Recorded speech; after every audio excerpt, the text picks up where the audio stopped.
existe tanta diversidad en los roles del docente y del maestro como multiplicidad en el alumnado que atienden. Perfiles muy diversos de alumnos desde edades, modelos educativos, situaciones familiares y hasta hoy vamos a ver un caso especial de atención al alumnado que es la primera situación de esta índole que acontece en Épica 100.100 y un maestro muy joven y muy preparado en una situación de alumnos en situaciones especiales. Maestro Enrico Paul Uc Acosta desde Campeche. ¿Cómo está? Muy bien, buenos días, muchas gracias. Aquí saludándoles. Bien, licenciado en Educación Especial en el área de problemas de aprendizaje, con una maestría en integración educativa y estudiante del doctorado en ciencias de la educación. Es correcto, sí. Estamos en el doctorado de la Universidad Santander de Yucatán. Bien, ¿cuánto tiempo tiene de ejercer la docencia, el magisterio y en qué grado? Tengo ya casi 12 años de estar en el servicio. He trabajado desde asesor técnico hasta maestro de aprendizaje, maestros de comunicación. Actualmente soy director de una unidad de servicio en el estado de Campeche. Bien, ¿nos puede compartir la diversidad de situaciones de sus alumnos en términos generales para poder contextualizarnos en su loable y ardua labor educativa? Sí, claro. En la unidad de servicio de apoyo a la educación regular, ayudamos prácticamente a las escuelas a darle apoyo y atención a los alumnos que presentan discapacidad, e inclusive a algunos alumnos que presentan situaciones ya específicas como son el TDAH, el trastorno por el TEA, que es el autismo, y se les da seguimiento y se les da un apoyo en donde se trata de articular los aprendizajes esperados del grado para que ellos puedan o logren alcanzar esos dichos aprendizajes. En el instituto donde usted da clases, ¿el alumnado es solamente especial o es mixto de alumnos normales, digamos, y con capacidades especiales? Sí, estamos integrados en escuelas regulares, en primarias, donde la atención es normal, ¿no? Es neutral, y tratamos de que exista la inclusión dentro de las mismas instituciones públicas para poder nosotros o para poder la SEP o la Secretaría dar ese apoyo con respecto a la inclusión. Tratamos o tratan de crear o crean estas unidades para satisfacer el apoyo a las diversas características que presenta cada uno de los niños. En la parte de discapacidades, ¿qué casos son los que podemos ver mayormente? Existen muchas discapacidades, ¿no? Existen varias, pero actualmente lo que predomina es el déficit de atención, que no lo podemos catalogar como una discapacidad, pero sí como un trastorno que repercute en el aprendizaje de los alumnos. Bien. Antes de la pandemia, ¿cómo transcurría un día normal en el aula, en la escuela? Bueno, le comento, yo trabajo en la ciudad de Campeche, pero vivo en un poblado que está como a 90 kilómetros de la entidad. Entonces, yo todos los días me traslado hacia mi centro de trabajo y cada maestro especialista está ubicado en diferentes escuelas. Durante ese periodo, durante ese tiempo, trato de recorrer todas las escuelas para poder observar el apoyo que ellos están brindando a los alumnos, a los padres de familia, a los docentes de aula regular, puesto que ellos en su práctica tienen que dar sugerencias, alternativas de apoyo y de trabajo para la atención de estos chicos. Bien. Y durante la pandemia, ¿qué sucedió? ¿Cómo se convirtió o transformó la educación? Bueno, durante la pandemia fue algo un poco difícil. Ahí en la narrativa incluso hago mención. Fue un poco complicado porque pues nos surgieron muchas preguntas, nos surgen muchas incógnitas, teníamos muchas dudas. ¿Qué es lo que íbamos a hacer? ¿Cómo lo íbamos a hacer?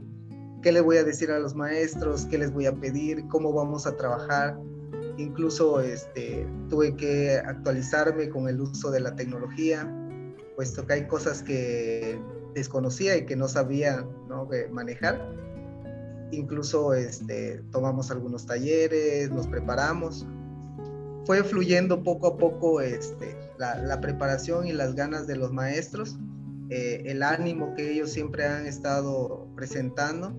Sin embargo, sí nos vino a cambiar y a mover el panorama, puesto que nuestros alumnos mayormente son los alumnos que presentan situaciones muy precarias, ¿no?, tanto económicas como de tipo social, familiar. Tiene muchas carencias y eso nos limita un poco con respecto a la comunicación con ellos. Finalmente, en la parte emotiva, nuestros pequeños receptores de aprendizaje, ¿cómo aconteció ellos esta nueva forma de impartir clases? En un principio ellos se mostraban un poco renuentes con los pocos alumnos o con algunos alumnos con los que tenemos contacto. Sin embargo, esta también fue una forma de descubrir que el interés, que la tecnología en ellos ya viene prácticamente integrado, que la tecnología para ellos es algo muy llamativo, que tiene muchas ventajas con respecto al uso de actividades digitales, y pues a partir de ello y a partir de eso nos basamos para poder aprovechar su participación directa en algunas actividades las cuales nos proponemos realizar, ¿no?, para que ellos logren aprender. La intervención de los padres de familia con estos pequeños realmente era obligatoria. ¿Cómo transcurrió esa parte? Sí, le repito, los padres de familia, muchos, y actualmente ya en estas fechas, ya en estos tiempos, porque en la narrativa estábamos hablando de los 100 días, ya pasaron muchísimo más de 100 días, muchísimo más tiempo. Entonces actualmente muchos de los padres igual están regresando a la normalidad, ¿no? Ya se están reintegrando a su trabajo, ya se están reintegrando a sus acciones habituales, lo que ellos acostumbraban a hacer todos los días, y pues prácticamente está influyendo en el trabajo directo con los alumnos. Pero pues el apoyo de ellos sí es indispensable, es fundamental. Si ellos no tienen el tiempo necesario o destinado para la atención de sus hijos, nos cuesta mucho poder intervenir y poder trabajar con ellos. Bien, maestro Enrico, vamos a compartir su narrativa con el público que nos ve el día de hoy y regresamos con usted para seguir abordando esta temática tan especial con pequeños con características especiales. Claro. Mis 100 días de resguardo. Era un viernes de clases en el que todo transcurría con normalidad en nuestra vida y quehacer docente. Cuando a las 11 le comenté a la secretaria de la unidad donde trabajo que iríamos a otra escuela para revisar los documentos que nos hacían falta por entregar. Con una sonrisa me miró y expresó: maestro, es posible que ya no regresemos. El COVID-19 viene muy fuerte. Todos estamos muy asustados. No le di tanta importancia al comentario y le respondí: debemos tener todo en orden. Las autoridades pertinentes determinarán las acciones que debemos llevar a cabo cuando llegue el momento. Con un cúmulo de sentimientos y pensamientos, decidí salir a realizar todos los pendientes de la escuela.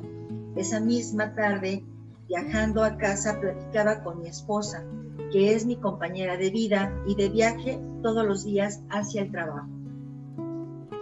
Si suspenden clases, tal vez sería mejor porque podríamos descansar de tanto viaje.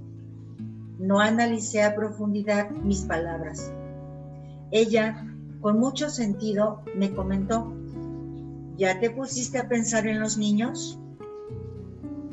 Hice una pausa y quedé como mudo por 2 minutos, pues en mi mente solo estaba pasando el estrés de la documentación, de la organización, de los momentos de actividades dirigidas que no son más que parte de un sistema administrativo que todas las escuelas tienen y del que nosotros como directores nos hemos vuelto parte. Ella notó la expresión en mi rostro, pero continuó compartiéndome su opinión respecto al tema. No olvides que la escuela va mucho más allá de enseñar. La mayoría de nuestros alumnos requieren más que un aprendizaje compartido, un sentimiento, un consejo, un oído para escucharlos cuando tienen problemas familiares. Sí, en efecto, le respondí, solo que no lo pensé de esa manera y ahora que lo comentas, recordando la última estadística, el 90% de los alumnos en atención son de familias de escasos recursos y el resto de familias de clase media. El total son niños que presentan alguna discapacidad, problemas de aprendizaje, TDAH, TEA, etc., debido a que somos maestros de educación especial. ¿Cómo podremos ayudarles? ¿Qué nos espera si no los tenemos cerca para poder brindar los recursos que necesitan? Este mismo día, en la tarde pasó que recuerdo bien el encabezado de la nota que decía: la suspensión de clases es un hecho. En la nueva modalidad se pretende impartir clases a distancia. No había terminado de leer el aviso y en mi mente ya existían miles de dudas. ¿Cómo debemos actuar? ¿Qué debemos entregar? ¿Qué voy a hacer con los niños en atención? Y de nuevo las palabras que mi esposa me dijo en el auto camino a casa: la escuela no es solo un lugar donde se imparten clases. Estaba al borde de un colapso nervioso, pero traté de relajarme y recordé que afortunadamente cuento con un equipo de especialistas responsables que saben y dominan a la perfección el manejo y el trato con los niños. Sin importar sus características, tienen en la mente fijada la inclusión como parte de su formación docente. A las 9 recibí el primer mensaje. Era la psicóloga de mi unidad que me decía en un texto: buenas noches, maestro. Solo le escribo para comentarle que no se preocupe, como si supiera lo que sentía en esos momentos. Como ya habíamos hablado en días anteriores de la situación que está aconteciendo, me di a la tarea de anotar el número telefónico de los padres de los niños que tengo en lista y por este medio me comunicaré con ellos para enviarles actividades y sugerencias de apoyo en casa. En ese momento me dieron ganas de celebrar y felicitar al máximo a la psicóloga, pero solo le respondí como si tuviera todo bajo control. Buenas noches, me parece muy buena su idea. Estaremos pendientes de todo lo que acontezca en nuestros alumnos. Esa misma noche recibí textos de la mayoría de los docentes a mi cargo. Surgieron 1000 comentarios, 1000 sugerencias, 1000 modos y métodos para realizar y apoyar a nuestros niños, pensando siempre en la principal indicación, la cual especificaba mantener nuestra sana distancia para evitar contagios y, si es posible, mantenernos en casa. Estando en la habitación, platicaba con mi esposa del mismo tema. Ella me decía: te noté muy tranquilo al hablar con los maestros. ¿No te preocupa la situación? Me senté a su lado y le dije: tal vez no lo demuestro, pero sí estoy muy agobiado. Se nos viene un gran reto encima. La atención a distancia no es muy viable para los niños y mucho menos para aquellos que apoyamos, y eso sin tomar en cuenta que algunos maestros no están familiarizados con el uso de las tecnologías. Esa noche la destiné a buscar información acerca de cómo apoyar a los docentes con el uso de las tecnologías, y como la preocupación no me dejaba conciliar el sueño, accedí a videos tutoriales de cómo crear aulas virtuales, otras de cómo realizar videollamadas con varios participantes y otras más para realizar videos de clases grabadas y poder ser enviadas a los alumnos. Días después organicé una reunión a través de una plataforma digital y convoqué a los docentes de la unidad para hablar del tema en cuestión. A las 8 ya la mayoría se encontraban presentes. Faltaban 2 maestras y como necesitaba que todos estuvieran ahí, decidí marcar a sus números particulares. Entró la primera llamada. Buenos días, maestra Mercedes. La estamos esperando en la reunión. Era la maestra más antigua de la USAER. Buenos días, director. Disculpe, es que no sé cómo entrar y tuve que despertar a mi hijo para que me ayude. En unos momentos estaré presente. En verdad, le ofrezco una disculpa. Traté de tranquilizarla y le dije: no se preocupe, maestra, entiendo. Aguardamos unos minutos. Marqué a la otra maestra y que me hacía falta. El teléfono sonó en varias ocasiones y me mandaba a buzón de voz. Insistí varias veces hasta que por la otra línea y con una voz cansada, pero a la vez sorprendida, por fin se escuchó la respuesta. Bueno, ¿quién habla? Soy el maestro Enrico. La voz se oyó, más sorprendida aún. Maestro Enrico, buenos días. Disculpe, andaba muy ocupada. Y antes que continuara con sus excusas, le dije: maestra, la quiero conectada en 5 minutos a la reunión que se convocó. Era de esperarse. A fin de cuentas, ella es una de las maestras que menos cumple con sus obligaciones y con la que siempre debo tratar de poner orden. Eran las 8:30 y con una disculpa a los demás docentes iniciamos la reunión estando ya todos conectados.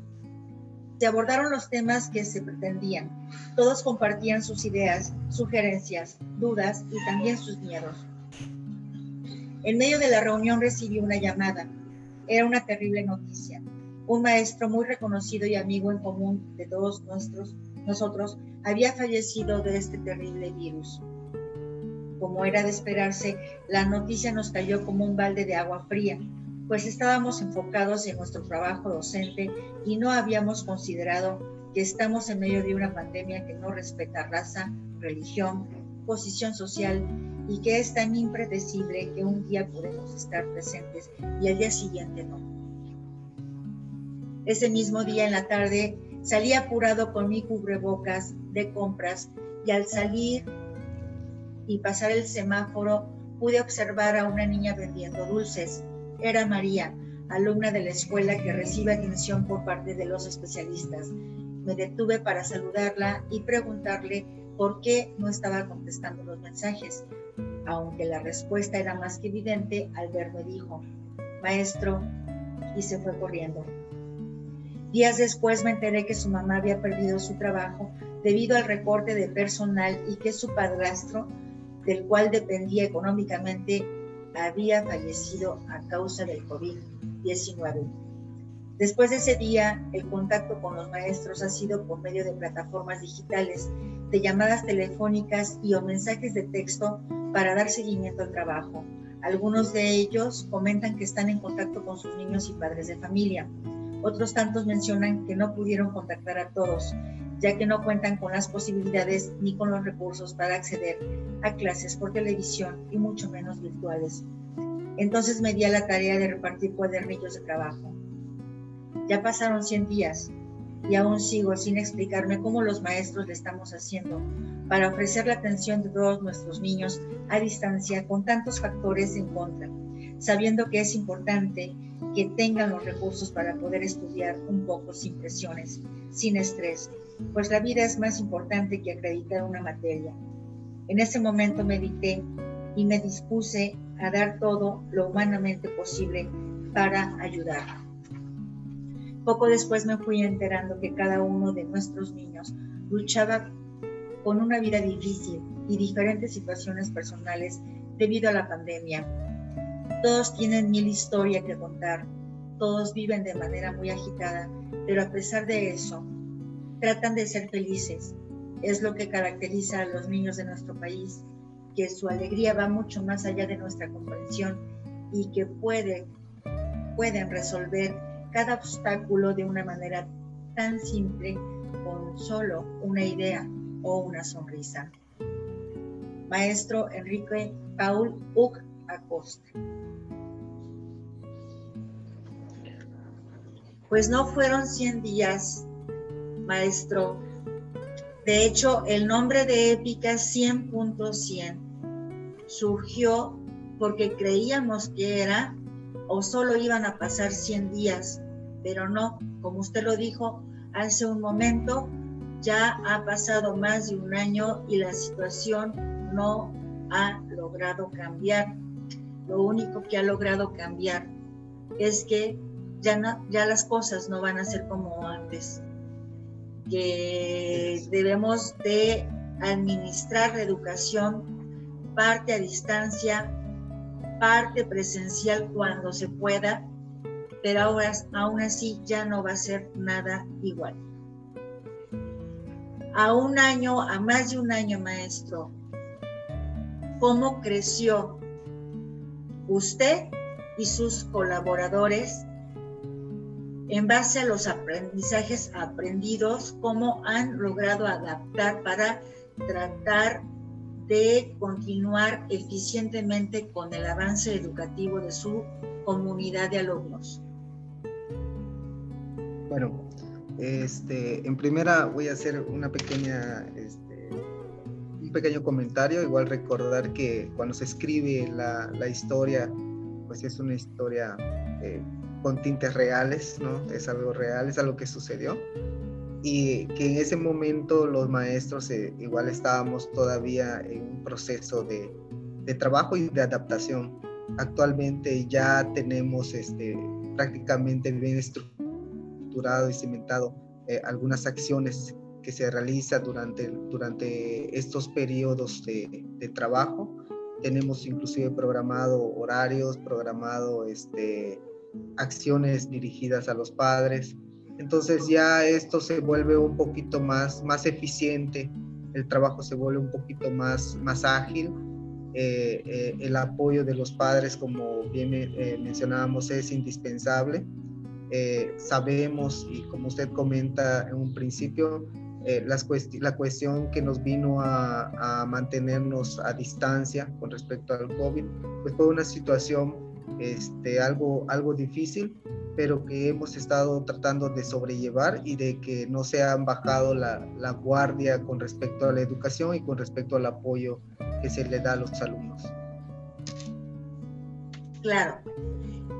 Comenta o resalta a alguna colaboradora de usted con un poquito de, podemos decir, desorden, negligencia. ¿Por qué nombrarla? A ver, platíquenos esa parte.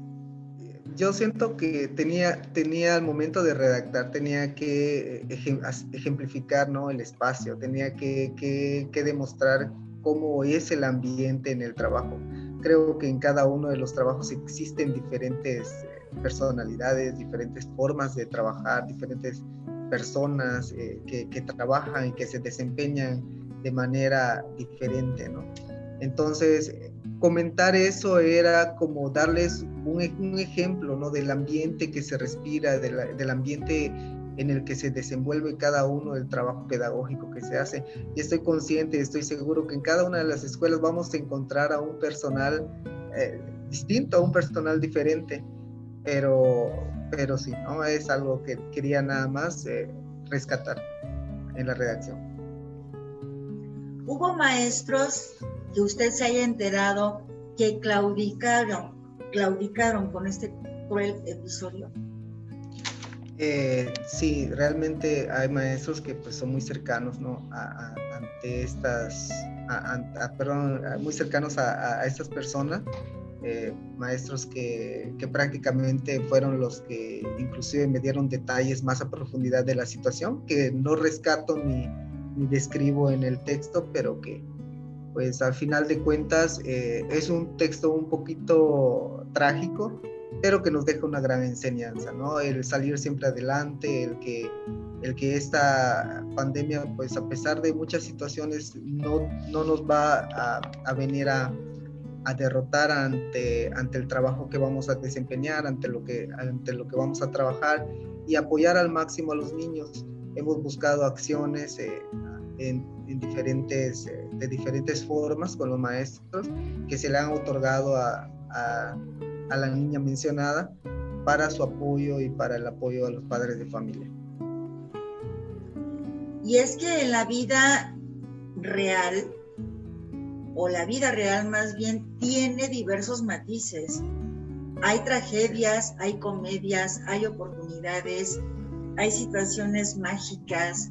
Está lleno de demasiados matices que precisamente en conjunto se vuelven aprendizajes. Y muestra de ello también nos implica el reforzamiento de valores.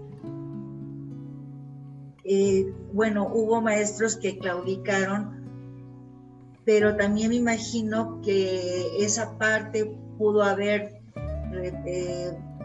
abrazado o congestionado a los padres de familia y alumnos. ¿Hubo bajas en su alumnado? No, con respecto a la población escolar, hasta el momento no. Sin embargo, tenemos algunos alumnos con los cuales no nos hemos podido contactar, que pues la situación en la que viven es un poco complicado. Entonces no hemos tenido contacto con ellos y desconocemos la situación. Pero afortunadamente en este momento que conocemos no existe ni una pérdida. Pero igual comentar que esta pandemia igual nos vino a enseñar muchas cosas, ¿no? Nos vino a dejar una enseñanza que a pesar de todas las tragedias y de toda la situación en la que hemos estado viviendo a la distancia, nos viene a dejar una cultura más de respeto, más de conciencia, más de cuidados, y que eso es algo que hay que destacar y hay que resaltar. A final de cuentas, cuando volvamos a nuestra vida, ya no podemos decir que va a ser una vida normal, sino va a ser una vida ya adaptada a las situaciones en las que nos encontramos.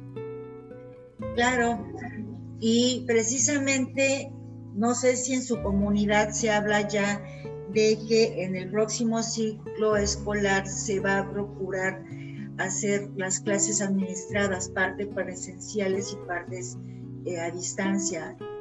¿Sí se comenta en eso en su comunidad? Sí, de hecho, pues Campeche es el primer estado que se posicionó en semáforo verde, ¿no? del COVID, pero igual sacaron un plan de regreso a clases, el cual estamos ya viviendo en esta etapa. Ya han regresado escuelas donde se encuentran maestros que son escuelas pequeñas, ¿no? Donde nada más cuentan con 2 maestros. Entonces, en comunidades igual muy pequeñas donde no se dieron tantos casos de COVID, lógicamente con las medidas necesarias. Igual el pronto regreso a todo el nivel educativo, se considera, yo creo que sería para el próximo ciclo escolar, pero igual hay un plan de cómo se va a reactivar y cómo vamos a regresar y qué acciones retomar para el regreso a clases. ¿Quiénes están más contentos de regresar al aula? ¿Maestros, padres de familia o alumnos? Yo digo que todos, ¿no? Todos necesitamos ese contacto ya, esa forma de trabajar. Yo me sentía un poco complicado el hecho de estar trabajando y no poder observar a los maestros, de no poder observar a los niños, de trabajar a distancia y de entregar acciones que realmente pudieran ser ficticias o que pudieran ser no válidas porque no estamos dentro del ámbito laboral, ¿no? Pero los maestros debemos de estar conscientes de que al momento de regresar a las escuelas, proporcionarles esa seguridad a los alumnos, porque no sabemos cómo nos lleguen, con qué dudas, con qué inquietudes, con qué temores, y nosotros debemos de ser los primeros en darles esos ánimos, esa fortaleza para que ellos puedan estar en un ambiente más sano y saludable dentro de la escuela. Usted, y todos lo sabemos y lo acaba de referenciar, nunca más las clases van a ser iguales. Imaginemos a pequeñitos con 4 o 5 horas de clases con un cubrebocas, lo cansado que ha de ser no lograr recibir la misma cantidad de oxígeno. Y el maestro hablar también con cubrebocas cuando necesita jalar mucho aire, también va a ser una fatiga cerebral muy tendenciosa, o sea, muy, muy compleja, maestro. ¿Han imaginado cómo van a ser las clases de ahora? ¿Qué adversidades van a encontrar en los alumnos, como esa fatiga por falta de oxígeno? Sí, de hecho, en el plan de reactivación se pretendía que se regresara de manera escalonada. Algunos alumnos no, tal vez los primeros 10 o 15 de la lista y al día siguiente otros. Entonces habría que buscar igual algunas alternativas y estrategias. Antes del regreso a clases, afortunadamente tenemos los consejos técnicos en los cuales nos ponemos de acuerdo, vamos estructurando algunas acciones para que cuando se dé el momento de regresar a clases, pues tengamos la organización necesaria y podamos recibir a los alumnos como se merecen y tratar de buscar esas acciones, repito, para que ellos no se sientan tan agobiados, sobre todo en los niños pequeños, ¿no? Porque ellos es a los que hay que darles prioridad, hay que cuidarlos un poquito más, puesto que la situación de salud es algo complicada.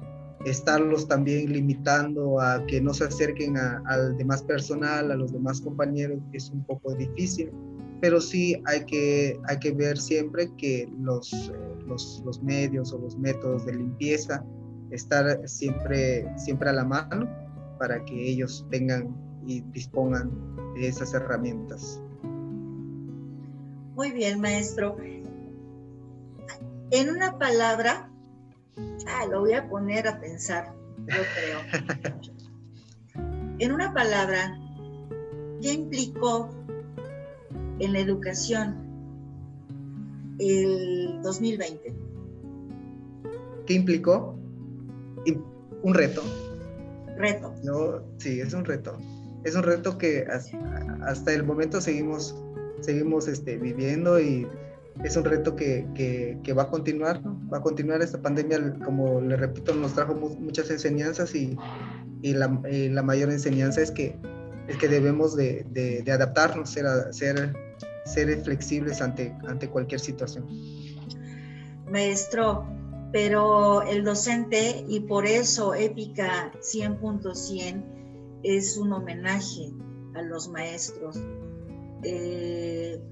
Para Épica 100.100, y lo han demostrado ustedes con sus narrativas, el COVID fue un pretexto. porque retos ustedes han afrontado toda la vida y todas las generaciones pasadas, de una o de otra forma. Reto ante la tecnología, reto ante la globalización, reto ante la ecología y los problemas de nuestro planeta, reto ante la diversidad de culturas, reto ante un poquito la disfuncionalidad de las familias. Muchos retos afrontan todo el tiempo. Este es uno más. Es uno más. Uno más, sí. Uno más, pero es uno más un poquito ya más. Es que es algo único, ¿no? Es algo que a lo mejor y no se vuelva a repetir. Es una situación en la que una pandemia prácticamente vino a paralizar el planeta. Entonces es algo a lo cual no nos habíamos enfrentado por generaciones, ¿no? Yo creo que entonces sí es algo un poco complicado. Afortunadamente estamos en una generación donde existe la tecnología, donde existen herramientas digitales de las cuales disponemos y podemos hacer uso y que nos son muy funcionales. Para concluir, maestro, ¿qué proyecto próximo viene para usted? Bueno, pues lo más cercano que tengo, lo más cercano que quiero es concluir ya el doctorado y seguir trabajando, seguir estudiando. Actualmente vamos igual en procesos de evaluación en nuestro sistema educativo y pues igual a seguir trabajando, a seguir echándole para adelante, que no nos queda de otra. ¿Nos puede compartir el arte de su tesis? Sí, actualmente estoy hablando sobre la situación del aprendizaje de la lectura de un alumno con discapacidad intelectual, pero la parte un poquito más importante, o la parte que hay que resaltar, es que es un aprendizaje a distancia. Lo estoy tratando de trabajar y de desarrollar a través de los métodos y medios digitales, utilizando estrategias digitales que me permitan desarrollar en el alumno la lectura y la escritura. Es algo un poco complicado por las condiciones de los alumnos, por la condición del niño, pero pues que con el apoyo de la madre de familia hemos estado sacando y saliendo adelante. Última pregunta, maestro. ¿En su comunidad estudiantil también se les prepara o hablan el idioma maya? Prácticamente yo trabajo en la ciudad de Campeche, ¿no? Entonces ahí no hay gente que hable el idioma maya. Todas las escuelas hablan en español, pero sí existen comunidades y escuelas rurales en donde ellos enseñan el lenguaje materno y también el español. Sí. Muy bien, maestro. Pues agradezco que nos haya permitido conocer su rostro entusiasta el día de hoy y que nuestro público sepa también quién es uno más de nuestros guerreros docentes. Muchas gracias y gracias por la invitación. Al contrario, gracias por participar en este legado impreso, maestro. Un abrazo a la distancia y mucho éxito en sus proyectos. Hasta luego, saludos. Saludos. Gracias, querido público. Nos vemos mañana en un nuevo capítulo más de Ética 100.100, una lead de guerreros docentes. Buenas noches.